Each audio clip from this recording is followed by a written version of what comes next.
O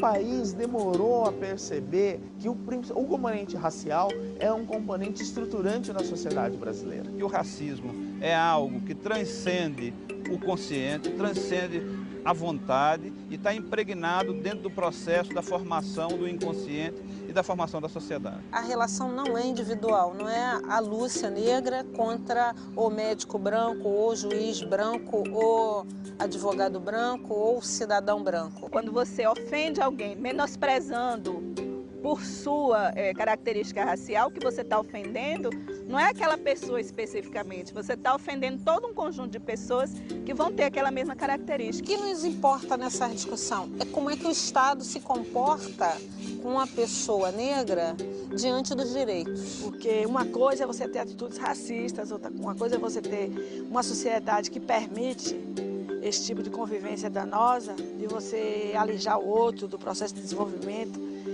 Mas uma outra coisa é você perceber que o Estado está a serviço disso.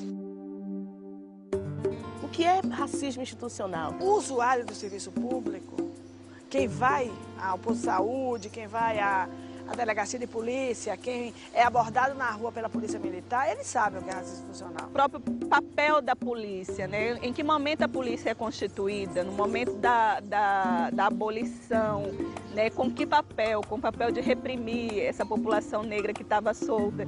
Então, a partir desse momento, tem várias relações que começam a ficar mais explícitas. No primeiro momento havia até um certo choque quando você falava de racismo institucional. Não, mas aqui não tem racismo, não. No meu órgão não tem racismo. Então ninguém quer ser racista, mas admitiam muitos que aquelas práticas existiam. E aí, diferentemente do que normalmente as pessoas acreditam, de que o racismo é uma questão cultural e que, na realidade, ali se não existe a intenção, não existe racismo, elas começam a entender melhor que existe sim uma estrutura hierárquica que funciona de uma forma a induzir determinados comportamentos. Na perspectiva da luta contra o racismo, não basta somente convencer a sociedade de que o racismo é imoral, é antiético, né? Precisa mostrar também que o Estado brasileiro, ele é ele que constitui as práticas racistas para dentro da sua estrutura. O Estado brasileiro, eu digo com a maior tranquilidade, é um problema dizer isso, permite todo tipo de segregação. Então, na realidade, é um trabalho de desconstrução, né? Desse senso comum que a gente tem com o mito da democracia racial e da construção de uma ação propositiva. Se o racismo tem que começar a ser eliminado, ele tem que ser, primeiramente, nas instituições do governo que tem a missão essencial de proteger, de não discriminar, de assistir mesmo, de amparar a sociedade, né?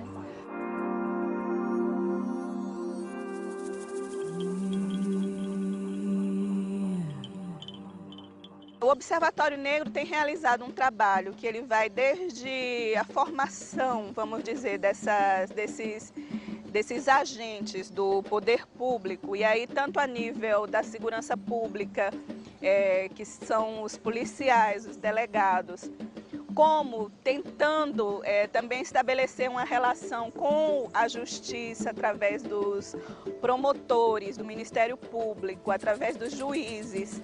Nós temos também uma atuação de acompanhamento de casos exemplares de racismo. A legislação brasileira, né, quando ela trata do racismo como crime inafiançável e imprescritível, se de um lado é uma legislação extremamente avançada e única no mundo, de outro lado, é uma legislação que, desde que foi aprovada, promulgada, a gente não teve, praticamente tem um caso onde a gente possa dizer que tem uma jurisprudência final. A gente tem várias situações. A primeira situação é que o agente que está tomando conta da queixa, que ele está recebendo a queixa, ele não a recebe simplesmente, ele acha que é uma coisa que é irrelevante ele pode também escolher que esse inquérito ele vai prosseguir não como um caso de racismo, mas como um caso de injúria racial. Mas supondo que o caso de racismo ele consiga ultrapassar essa primeira barreira que é a delegacia, né, e ele chegue à justiça. A maioria dos casos eles não passam nem mesmo do primeiro estágio ao entrar na justiça, que é o Ministério Público, porque novamente a gente vai trabalhar com as duas hipóteses. Primeira hipótese do crime não ser desse crime não ser tratado e ponto final.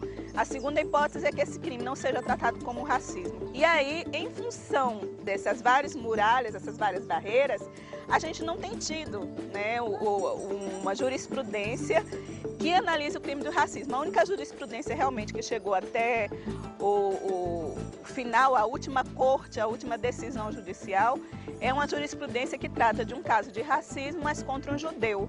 O que não deixa de ser um paradoxo num país onde mais da metade da população é negra e essa população negra sofre todos os dias atentados à sua dignidade sob a forma de crime racial.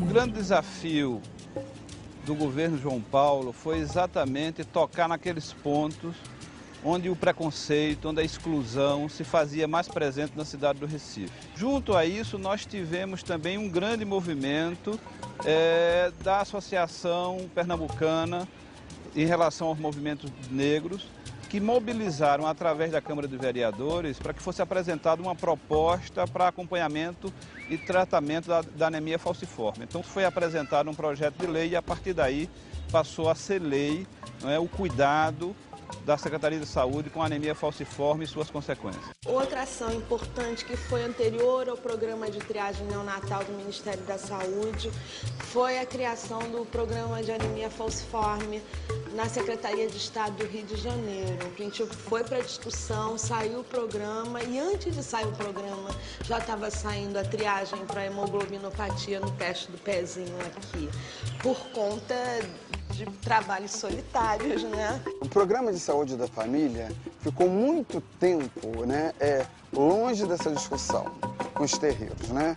Então os terreiros tiveram que se mobilizaram e foi através das capacitações, dos treinamentos, dos seminários, que os terreiros foram mobilizados para discutir com a estratégia de saúde da família por que os terreiros não são visitados. E aí a gente não faz um trabalho somente com as lideranças de terreiro, mas a gente faz trabalho também com os gestores, que os gestores também precisam conhecer, entendeu? Essa linguagem, essa visão de mundo dos terreiros, saber que os terreiros já produzem saúde há muitos anos, ou seja, nós somos hoje parceiros dentro dessa estratégia de saúde da família, porque muita mãe e pai de santo conhece às vezes os problemas de cada pessoa que está no entorno da comunidade.